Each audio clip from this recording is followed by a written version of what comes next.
নির্মীয়মান বহুতল ভেঙে পড়ে সেখানে যে বিপত্তি এবং মৃত্যু হয়েছে, দুজনের আহত হয়েছেন 15 থেকে 16 জন। ঘটনাস্থলে যান মুখ্যমন্ত্রী মমতা বন্দ্যোপাধ্যায় নিজে, পাশাপাশি মেয়র ফিরহাদ হাকিম, দমকল মন্ত্রী সুজিত বসু, নগরপাল বিনীত গোয়েল প্রত্যেকেই ঘটনাস্থলে। কিন্তু তার আগে ঘটনাস্থল পরিদর্শনের পর মুখ্যমন্ত্রী ঠিক কি জানিয়েছেন একবার শোনাবো।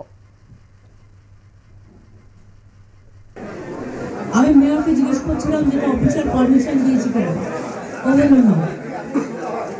এগুলো সমস্ত বেআইনি।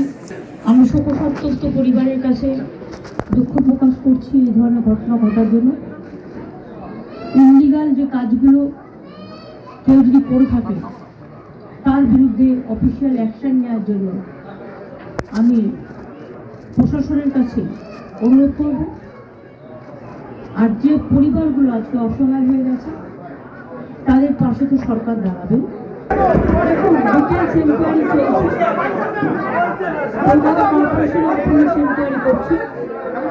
আমাদের প্রাথমিক তদন্তের সেটা যে আমাদের সামনে এসছে সেটা আপনাদের কাছে আমি বললাম।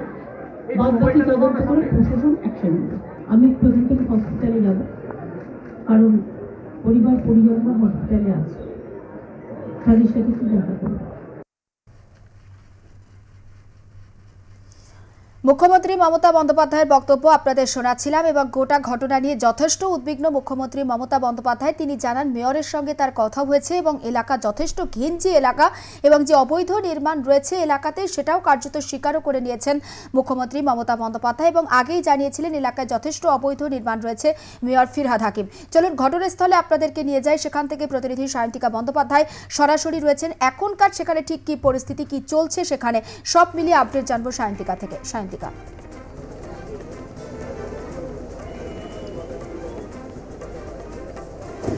যেটা কিছুক্ষণ আগেই আরও একজন আহত ব্যক্তিকে উদ্ধার করা সম্ভবপর হয়েছে এবং একটা বিষয় তোমাকে বলে রাখবো যে এই মুহূর্তে আমি যেখানে দাঁড়িয়ে আছি ঘটনাস্থল থেকে কিছুটা দূরে, কারণ পরিস্থিতি বেশ খানিকটা উত্তপ্ত হয়ে রয়েছে এবং সেই কারণে এলাকার যারা লোকজন তারা কিন্তু কার্যত সংবাদ মাধ্যমের কোনো প্রতিনিধিকে নতুন করে সেখানে ভেতরে যেতে দিচ্ছেন না এবং কিছু অংশ এলাকাবাসী তারাও কিন্তু এমনটা জানাচ্ছেন যে যেহেতু উদ্ধার কাজ চলছে এবং যেহেতু বৃষ্টি শুরু হয়েছে সেই জায়গায় দাঁড়িয়ে নতুন করে যাতে কোনো বাড়তি ভিড় না হয় সেই কারণে এই মুহূর্তে তোমার সঙ্গে আমি ঘটনাস্থল থেকে কিছুটা দূর থেকে আমি কথা বলছি। কিন্তু সবথেকে গুরুত্বপূর্ণ বিষয় যেটা যে একের যত সময় গড়াচ্ছে, যত উদ্ধার কাজ বাড়ছে, উদ্ধার কাজ যত এগোচ্ছে, একের পর এক আহত ব্যক্তির সংখ্যা কিন্তু আরও খানিকটা বাড়ছে এবং স্বাভাবিকভাবেই আশঙ্কাও বাড়ছে যে ইতিমধ্যে দুজনের মৃত্যু হয়েছে, এই মৃত্যুর সংখ্যাটা আরও বাড়বে না তো, কারণ ইতিমধ্যেই বৃষ্টি শুরু হয়ে গিয়েছে। সেই জায়গায় দাঁড়িয়ে ভেঙে পড়া বাড়িটির ওপরে এই বৃষ্টির জল পড়লে নতুন করে কোনো বিপত্তি হবে না তো, এই একটা প্রশ্ন কিন্তু ইতিমধ্যেই উঠে যাচ্ছে। তবে এনডিআরএফের যে টিম রয়েছে বা যারা উদ্ধার কাজ চালাচ্ছে তারা কিন্তু অত্যন্ত দ্রুততার সঙ্গে, অত্যন্ত তৎপরতার সঙ্গে কাজ করে চলেছেন। ইতিমধ্যেই একেবারেই মুখ্যমন্ত্রী মমতা বন্দ্যোপাধ্যায়, ফিরহাদ হাকিম, বিনীত গোয়েল, মালা রায় প্রত্যেকেই কিন্তু এসেছেন এবং মুখ্যমন্ত্রী মমতা বন্দ্যোপাধ্যায় কার্যত অত্যন্ত শোকাহত এবং মর্মাহত। মানে এই যে ঘটনার মানে এতটাই একটা ভয়াবহতা, নিজের কিছুদিন আগেই তার একটা এত বড় অ্যাক্সিডেন্ট হয়েছে, তার কপালের সেলাই এখনও খোলেনি, সেই জায়গায় দাঁড়িয়ে তিনি সুস্থ থাকলেও কিন্তু নিজের সমস্ত রকম যে একটা সমস্যা সেটাকে উপেক্ষা করে মুখ্যমন্ত্রী মমতা বন্দ্যোপাধ্যায় তিনি কিন্তু একেবারে ঘটনাস্থলে ছুটে এসেছিলেন এবং এখান থেকে কিন্তু তিনি একেবারে স্থানীয় যে হাসপাতাল সেখানেও তিনি যান এবং তিনি কিন্তু জানান যে যারা এই গোটা বিষয়টার সঙ্গে জড়িত, যারা একেবারেই এই যে একটা অবৈধ নির্মাণ যেটার একটা অভিযোগ কিন্তু ইতিমধ্যেই উঠছে, তারা যাদের সাথে জড়িত একেবারেই কিন্তু শাস্তি হবে বলে কিন্তু মুখ্যমন্ত্রী মমতা বন্দ্যোপাধ্যায় জানিয়েছেন। ফিরহাদ হাকিমও তিনিও কিন্তু ঘটনাস্থলে সকাল থেকেই ছিলেন। ফিরহাদ হাকিমও কিন্তু একেবারে বাম আমলের দিকে তিনি কিন্তু অভিযোগ তুলছেন। এখন দেখার বিষয় একটাই, কত দ্রুত এই উদ্ধার কাজ শেষ হয়, কারণ যত দ্রুত উদ্ধার কাজ শেষ হবে তত এই এখনো পর্যন্ত ওই বাড়িটির ভেতরে যারা আটকে রয়েছেন তাদেরকে কিন্তু সুস্থভাবে বার করে আনা সম্ভবপর হবে। ইতিমধ্যেই তাদের কাছে জল, অক্সিজেন ইত্যাদি জিনিসগুলো কিন্তু পাঠিয়ে দেওয়া হয়েছে। ক্রমাগত কিন্তু চেষ্টা চালিয়ে যাওয়া হচ্ছে যেন একেবারে কোনোভাবেই তাদের সঙ্গে যোগাযোগ বিচ্ছিন্ন না হয়। সব মিলিয়ে কিন্তু আরও খানিকটা সময় লাগবে এবং বারে বারে যেটা বলতে হচ্ছে, কিছুক্ষণ আগেও মানে সকাল থেকেই যখন এই ঘটনাস্থল আমি এবং আমার ক্যামেরা পার্সন শুভঙ্কর লাহা যখন পরিদর্শন করছিলাম, আমরাও দেখছিলাম কিন্তু কার্যত দেখা যে ঠিক কতটা একেবারেই ঘিঞ্জি এলাকা এবং এই ঘিঞ্জি এলাকাতেই একটা এত বড় একটা 5তলা বাড়ি যেটাকে কিন্তু অবৈধ নির্মাণ করা হয়েছিল বলে অভিযোগ উঠছে এবং ফিরহাদ হাকিম তিনিও কিন্তু জানিয়েছেন যে বাড়িটির কোনো প্ল্যান ছিল না। ইতিমধ্যে প্রমোটারের বিরুদ্ধে পদক্ষেপ নেওয়ার কথাও তিনি কিন্তু জানিয়েছেন। সব মিলিয়ে এই প্রশ্নটা কিন্তু ইতিমধ্যে উঠে যাচ্ছে যে এই একটা ঘিঞ্জি এলাকা, সেই ঘিঞ্জি এলাকায় এত বড় একটা বাড়ি নির্মাণ করা হলো, তাতে কেন কোনো রকমভাবে কোনো বাধা দেওয়া হলো না, এবং স্বাভাবিকভাবে এই ঘিঞ্জি এলাকা হওয়ার ফলেই উদ্ধার কাজ কিন্তু কিছুটা হলেও সমস্যা হচ্ছে। একদম তাই, একদম সঙ্গে থাকো সায়ন্তিকা, আবারও ফিরবো তোমার কাছে। মেয়র ফিরহাদ হাকিম তিনি ঠিক কি জানিয়েছেন একবার শোনাবো দর্শকদের।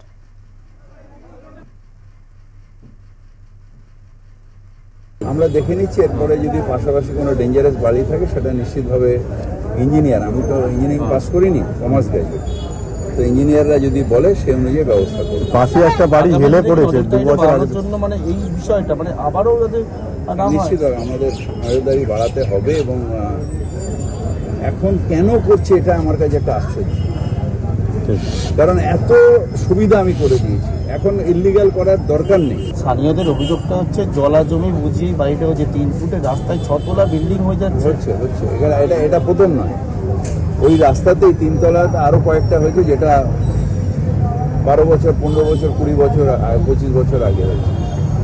এটা একটা ট্রেন্ড চলছে, কিন্তু সেই ট্রেনটা চলছিল কেন না, বিএলআরওর কাছে গিয়ে নাকি সঠিক হয়ে যেত, পারমিশন পেত। এখনো তো অনেক বাড়ি ইল্লিগাল অবস্থা, এখন করা উচিত না। ইল্লিগাল প্রমোটার তারা ইল্লিগাল করে তাদের লোক ঢুকিয়ে দেয়, সেই লোকগুলো গরিব মানুষ, কষ্টের টাকা, তখন সেটাকে আর ভাঙা যায় না, এটা একটা সমস্যা। মেয়র ফিরহাদ হাকিমের বক্তব্য আপনাদের শোনাচ্ছিলাম। আমি আবারও যাব সায়ন্তিকা বন্দ্যোপাধ্যায়, আমাদের প্রতিনিধি সরাসরি রয়েছেন। সায়ন্তিকা, তোমার সঙ্গে কথা হচ্ছিল, পাশাপাশি এখনো আটকে রয়েছেন বা চাপা পড়ে রয়েছেন প্রায় 5 থেকে 6 জন, তাদেরকে কি কোনোভাবে উদ্ধার করা সম্ভব হয়েছে? একজন তো তুমি বললে তাকে উদ্ধার করা সম্ভব হয়েছে, কিন্তু বাকিদের উদ্ধারের ক্ষেত্রে আর ঠিক কত সময় লাগবে? বিপর্যয় মোকাবিলা বাহিনী, দমকল, তারা ঠিক কি জানাচ্ছেন?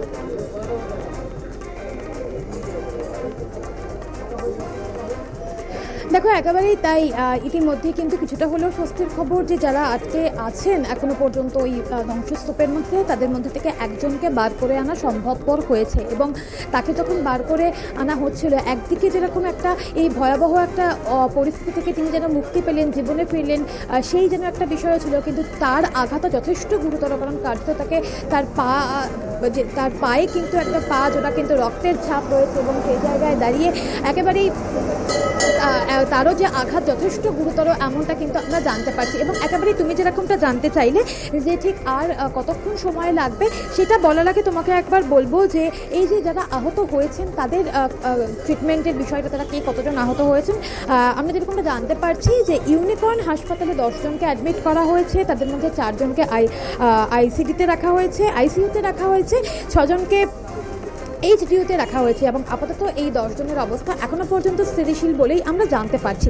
এবং তোমাকে যেরকমটা বললাম যে ইতিমধ্যে কিন্তু বৃষ্টি পড়ছে, তার জেরে উদ্ধার কাজ কিছুটা হলেও ব্যাহত হচ্ছে। তবে দমকল বাহিনী যারা রয়েছেন, এনডিআরএফের টিম যারা রয়েছে, তারা কিন্তু জানাচ্ছেন যে যত দ্রুত সম্ভব তারা কিন্তু চেষ্টা করছেন। কিন্তু যেহেতু একটা 5 তলা বাড়ির একটা এত বড় একটা বহুতলের একাংশ একটা ভেঙে পড়ার মতন ঘটনা, এবং সেই যে ধ্বংসস্তূপ তা কিন্তু বেশ খানিকটা বিস্তীর্ণভাবে হয়ে গিয়েছে, এবং যেহেতু বৃষ্টি পড়ছে স্বাভাবিকভাবেই একটা সমস্যা হচ্ছে। কিন্তু যারা ভেতরে আটকে রয়েছেন এখনো পর্যন্ত, তাদের কাছে ইতিমধ্যে জল এবং অক্সিজেন, খাবার ইত্যাদি পৌঁছে দেওয়া হয়েছে, সেটা তোমাকে আগেই বললাম। এবং একদিকে যেরকম কত দ্রুত তাদেরকে বার করে আনা যায় সেদিকেও যারা উদ্ধার কাজ করছেন তারা নজর রাখছেন। আবার তাদের সঙ্গে এর সঙ্গে কিন্তু তারা এটাও লক্ষ্য রেখে চলেছেন যে কোনোভাবে যেন তাদের সঙ্গে যোগাযোগটা বিচ্ছিন্ন না হয়ে যায়। সেক্ষেত্রে কিন্তু যারা ভেতরে আটকে পড়েছেন তাদের মধ্যে কোথাও গিয়ে একটা মৃত্যু ভয় কাজ করতেই পারে, এবং স্বাভাবিকভাবে যত সময় গড়াচ্ছে তত কিন্তু আশঙ্কার পারদ চড়ছে। কারণ কোনো রকমভাবে এইভাবে ধ্বংসস্তূপে আটকে থাকতে থাকতে যদি কারোর আঘাত গুরুতর হয়, তিনি যদি প্রাণ ত্যাগ করেন, সেটা কিন্তু একেবারেই কাম্য নয়। অর্থাৎ মৃত্যুর সংখ্যা যে 2তে আটকে রয়েছে সেটাই যেটা থাকে, সেটাই কিন্তু আমরা চাইছি। এবং স্বাভাবিকভাবেই যেখানে উদ্ধার কাজ চলছে, একদিকে যেরকম সেখানে তোমাকে শুরুতে বললাম যে তাকে সেখানে কাউকে আর ঢুকতে দেওয়া হচ্ছে না, এবং স্বাভাবিকভাবেই সেই জায়গাটির বাইরে যাদের একেবারেই আত্মীয় বা কাছের লোক ওই বাড়িটির মধ্যে আটকে রয়েছেন, তাদের যে একটা উৎকণ্ঠা ভরা মুখ বা তাদের যে চোখের জল, সেটাও কিন্তু ধরা পড়ছে। তাই সার্বিকভাবে পরিস্থিতি কিন্তু এখনও যথেষ্টই উদ্বেগজনক। কখনোই উদ্ধার কাজ শেষ হবে এখনো পর্যন্ত বলা যাচ্ছে না, আরও বেশ খানিকটা সময় লাগবে এমনটাই কিন্তু বলা হচ্ছে। অন্যদিকে এলাকার বাসিন্দাদের সাথে যখন কিছুক্ষণ আগে কথা বলছিলাম, তারাও কিন্তু জানাচ্ছিলেন যে অনেকেরই একটা অভিযোগ রয়েছে যে একেবারে জলাজমি বা পুকুর বুঝিয়ে এইভাবে যে একটা অবৈধ নির্মাণ অনেক বারও এর আগে হয়েছে, কিন্তু এত বড় একটা দুর্ঘটনা হয়ে যাওয়ার পরে এবার কি টনক নড়বে প্রশাসনের, সেই দিকেই কিন্তু তাকিয়ে সবাই এমনটা বলাই যায়। জুলেখা, সায়ন্তিকা, তুমি এলাকার বাসিন্দাদের কথা বলছিলে, এলাকায় যে জলাজমিগুলো বুঝিয়ে তারপরে যে অবৈধ নির্মাণগুলো হয় সে ব্যাপারে তারা প্রশাসনের কোনো রকম দৃষ্টি আকর্ষণ করেন না কিংবা পুরসভার দৃষ্টি আকর্ষণ করেন না, তারা কি বলছেন এ ব্যাপারে?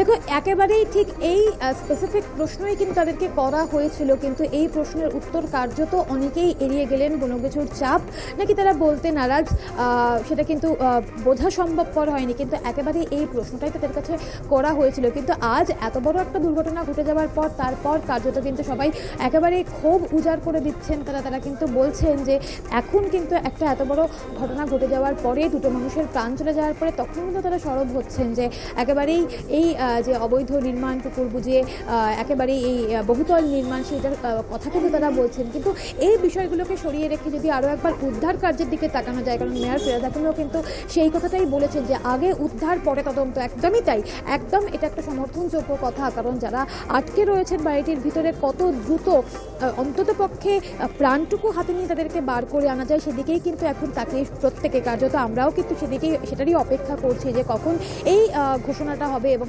আমরাও আমাদের দর্শকদের এই বার্তাটুকু পৌঁছে দিতে পারবো যে এই যে ধ্বংসস্তূপ, সেই ধ্বংসস্তূপের মধ্যে থেকে আর কেউ আটকে নেই। স্বাভাবিকভাবেই যারা আটকে রয়েছেন তাদের পরিবারের এই মুহূর্তে যে ঠিক তাদের মানসিক অবস্থাটা কী সেটা তো আলাদাভাবে আর বলার অপেক্ষা রাখে না, তাই কার্যত সেদিকেই কিন্তু এখন তাকিয়ে রয়েছেন প্রত্যেকে কত দ্রুত উদ্ধার কাজ শেষ হবে। জুলেখা, একদম তাই, নজর থাক সায়ন্তিকা, আপাতত ধন্যবাদ। আমরা গাড়ির নিচের দিকে যেখানে বিপর্যয় ঘটেছে সেখান থেকে সরাসরি আমাদের প্রতিনিধি সায়ন্তিকা বন্দ্যোপাধ্যায়ের সঙ্গে কথা বলছিলাম, এবং সায়ন্তিকা সামগ্রিকভাবে যে ছবিটা তুলে ধরলো সেটা স্পষ্ট যে এলাকার বাসিন্দারা তারা বলছেন এলাকাতে যে জলা জমি রয়েছে সেটাকে বুঝিয়ে অবৈধ নির্মাণ এখানে হয় এবং আকচার সেই নির্মাণ দেখা যায়, কিন্তু প্রশাসন পুরসভাকে জানিয়ে কোনো রকম কোনো সুরাহা হয় না।